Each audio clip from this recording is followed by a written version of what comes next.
अंतरिक्ष के बाद अब समुद्र को जीतने निकला भारत। चंद्रयान 3 की सफलता के बाद भारत का समुद्रयान रचेगा नया इतिहास।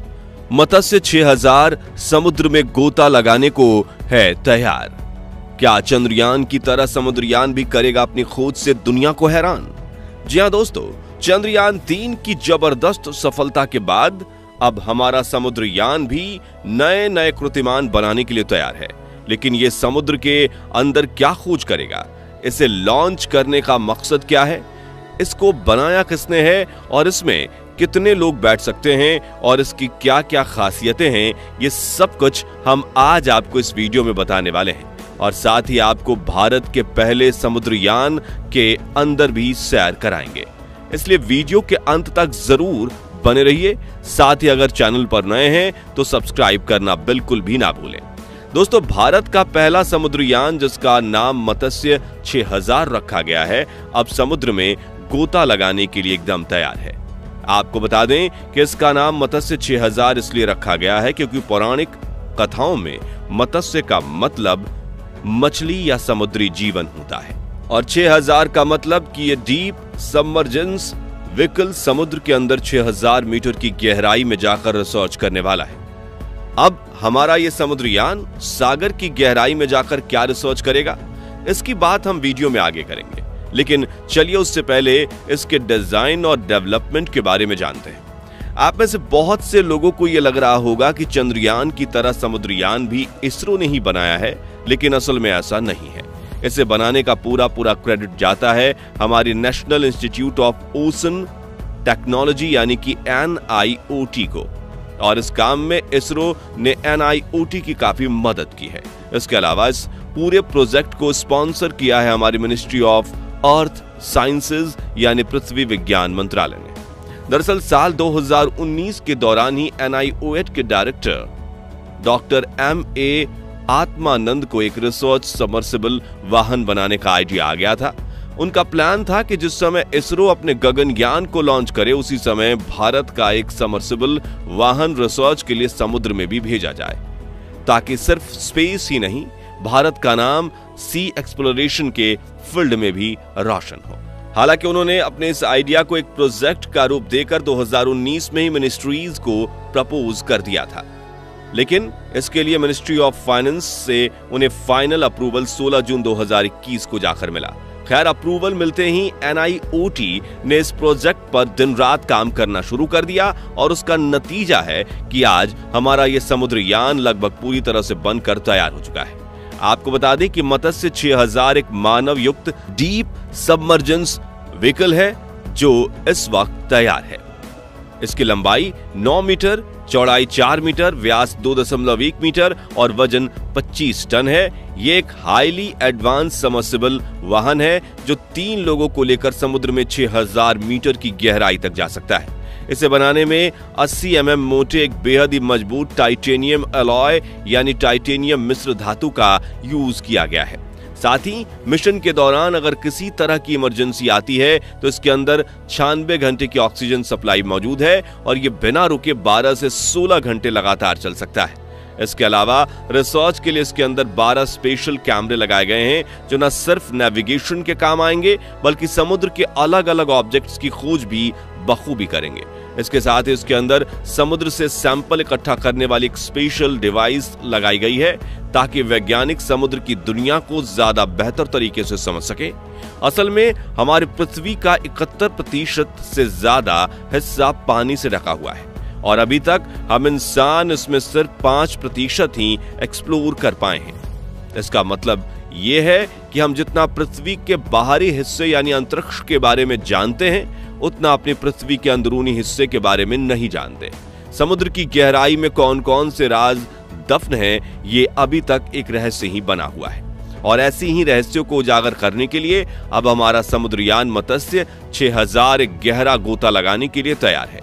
आपको यह जानकर हैरानी होगी कि इस मिशन के बजट का एस्टिमेट 4077 करोड़ रुपए आंका गया था। अब आप में से काफी सारे लोग ये बात जानते होंगे कि चंद्रयान 3 का बजट 600 करोड़ था। तो ऐसे में ये सवाल उठना लाजमी है कि 600 करोड़ रुपए में अगर हम पृथ्वी से चांद तक पहुंच सकते हैं तो फिर इस मिशन में इतना पैसा खर्च क्यों हो रहा है, जबकि इसमें तो हमें किसी दूसरे सेलेस्टियल बॉडी पर भी नहीं जाना है। और भारत सरकार इस मिशन पर इतना सारा पैसा खर्च क्यों कर रही है?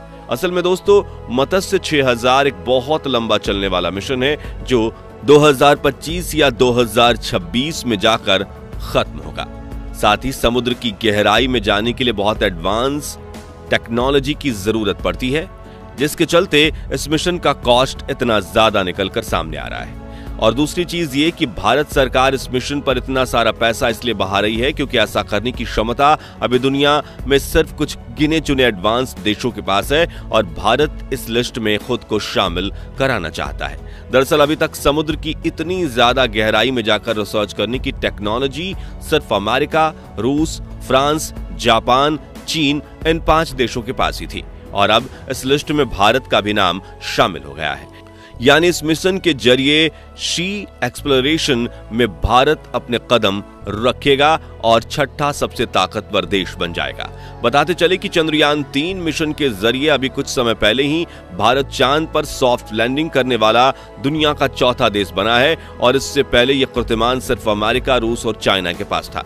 और इतना ही नहीं, इस मिशन की कामयाबी से भारत चांद के दक्षिणी ध्रुव पर लैंड करने वाला दुनिया का इकलौता देश भी बना है। साथ ही अभी हाल ही में इसरो ने अपने सूर्ययान आदित्य L1 को भी लॉन्च कर दिया है, जो बहुत तेजी से अपने लक्ष्य लैग्रेंज पॉइंट 1 की तरफ बढ़ रहा है। और इस तरह हम ये कह सकते हैं कि चांद और सूरज को मुट्ठी में करने के बाद भारत अब समुद्र पर अपनी बादशाहत कायम करना चाहता है और इसी नीयत से ये मिशन मत्स्य 6000 बनाया गया है। तो चलिए अब आपको समुद्रयान के अंदर के नजारे दिखाते हैं। इस समय जो वीडियोस और फोटोज आप देख रहे हैं ये समुद्र यान के अंदर के हैं।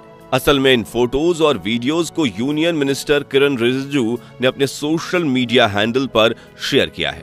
किरण रिजिजू मिशन का अपडेट लेने और मत्स्य 6000 का रिव्यू करने के लिए NIOT चेन्नई गए थे। दोस्तों, अब अंत में सवाल यह रह जाता है कि इस मिशन का लक्ष्य क्या है और इसे किस मकसद से प्लान किया गया है। तो जैसा कि हमने आपको बताया, मत्स्य 6000 एक मानव युक्त मिशन है। इसमें 3 वैज्ञानिक हमारे सबमर्सिबल वाहन के अंदर बैठकर समुद्र की गहराई में खोज करने के लिए जाएंगे। लेकिन ये खोजेंगे क्या? इसका जवाब है ब्लू इकोनॉमी। कंफ्यूज होने की जरूरत नहीं है क्योंकि समुद्र में मिलने वाले संसाधनों को ब्लू इकोनॉमी कहा जाता है। अब आप कहेंगे कि समुद्र में कौन से संसाधन मिलते हैं, तो आपको बता दें कि अनुमान के अनुसार समुद्र के अंदर 6 lakh ton cobalt, 40 lakh ton copper, 10 crore ton manganese और 50 लाख टन निकेल मौजूद है। ये संसाधन अपने आप किसी विशाल समुद्री खजाने से कम नहीं है और इसी खजाने की खोज करने के लिए हमारा मत्स्य 6000 पानी में गहरा गोता लगाने जा रहा है। वैसे इन संसाधनों को खोजने के अलावा भी बीते कुछ दशकों से समुद्र में हो रहे बदलावों को स्टडी करना जरूरी हो गया है। समुद्र के गर्म होने का कारण पता लगाना और गहराई में जाकर तरह तरह के रिसर्च को अंजाम देना, ये सब भी इस मिशन का हिस्सा होगा। फिलहाल की बात करें तो वैज्ञानिक समुद्रयान की टेस्टिंग कर रहे हैं और खुशी की बात यह है कि अभी तक की गई सारी टेस्टिंग में 10 आउट ऑफ 10 मार्क्स पे ये पास हुआ है। ऐसे में वो दिन अब ज्यादा दूर नहीं जब चेन्नई के समुद्री तट से इस आधुनिक सबमर्सिबल वाहन को बंगाल की खाड़ी में उतारा जाएगा। जिस तरह हम सभी ने चंद्रयान 3 मिशन का सपोर्ट किया था, ठीक वैसे ही समुद्रयान को भी हमारे सपोर्ट की जरूरत है। इसलिए इस वीडियो को जितना हो सके अपने फ्रेंड्स और फैमिली के साथ शेयर करें ताकि ज्यादा से ज्यादा लोगों को भारत की सफलता के बारे में पता चल सके और वो भी अपने देश पर गर्व महसूस कर सके। वैसे आप समुद्रयान मिशन को लेकर कितने उत्साहित हैं, कमेंट करके जरूर बताएं। बाकी हमारी आज की इस वीडियो में बस इतना ही था। वीडियो अच्छी लगी हो तो इसे लाइक और शेयर जरूर करना और अगर आप हमारे फेसबुक पेज पर नए हैं तो पेज को फॉलो जरूर करें। मिलते हैं जल्दी ही एक और इंटरेस्टिंग वीडियो में, तब तक के लिए गुड बाय, जय हिंद।